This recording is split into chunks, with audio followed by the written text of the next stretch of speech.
Hello and welcome to day 14. We're at the halfway point today of our journey through the Acts of the Apostles in August, and chapter 14 does indeed mark the halfway point. We are 28 chapters in all, and we are almost halfway through August, but halfway at the end of today's reading through the Acts of the Apostles. My reading today even has a picture in it, which is a map of the journey which Paul and Barnabas are taking, part of which they took yesterday and part of which they're going to be taking today.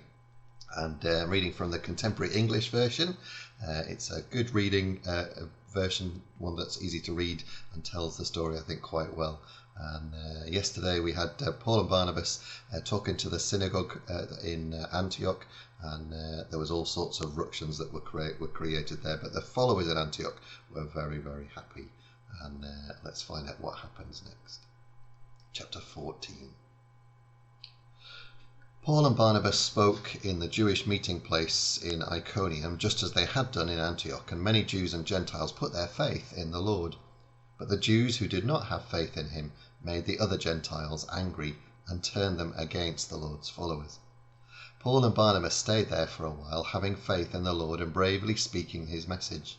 The Lord gave them the power to work miracles and wonders, and he showed that their message about his great kindness was true. The people of Iconium did not know what to think. Some of them believed the Jewish group, and others believed the apostles. Finally, some Gentiles and Jews, together with their leaders, decided to make trouble for Paul and Barnabas and to stone them to death. But when the two apostles found out what was happening, they escaped to the region of Lycaonia. They preached the good news there in the towns of Lystra and Derbe and in the nearby countryside. In Lystra there was a man who had been born with crippled feet and had never been able to walk. The man was listening to Paul speak. When Paul saw that he had faith in Jesus and could be healed, so he looked straight at the man and shouted, "Stand up!" The man jumped up and started walking around. When the crowd saw what Paul had done, they yelled out in the language of Lycaonia, "The gods have turned into humans and have come down to us." The people then gave Barnabas the name Zeus, and they gave Paul the name Hermes, because he did all the talking. The temple of Zeus was near the entrance to the city. Its priest and the crowds wanted to offer a sacrifice to Barnabas and Paul, so the priest brought some bulls and flowers to the city gates.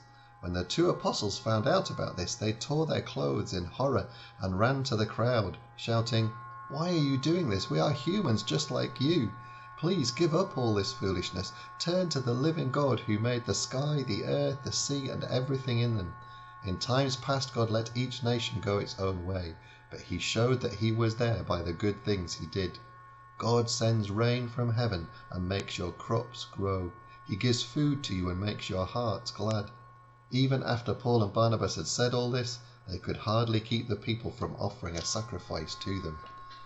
Some Jewish leaders from Antioch and Iconium came and turned the crowds against Paul. They hit him with stones and dragged him out the city, thinking he was dead.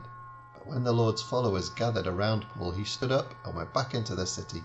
The next day he and Barnabas went to Derbe.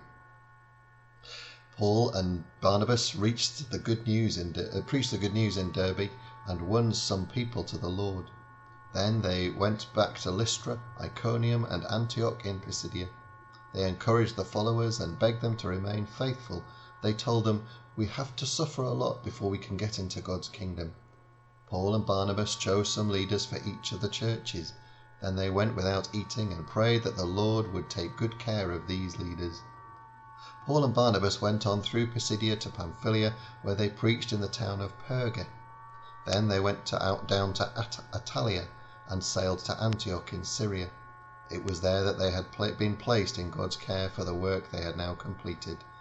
After arriving in Antioch, they called the church together. They told the people what God had helped them do and how he had made it possible for the Gentiles to believe.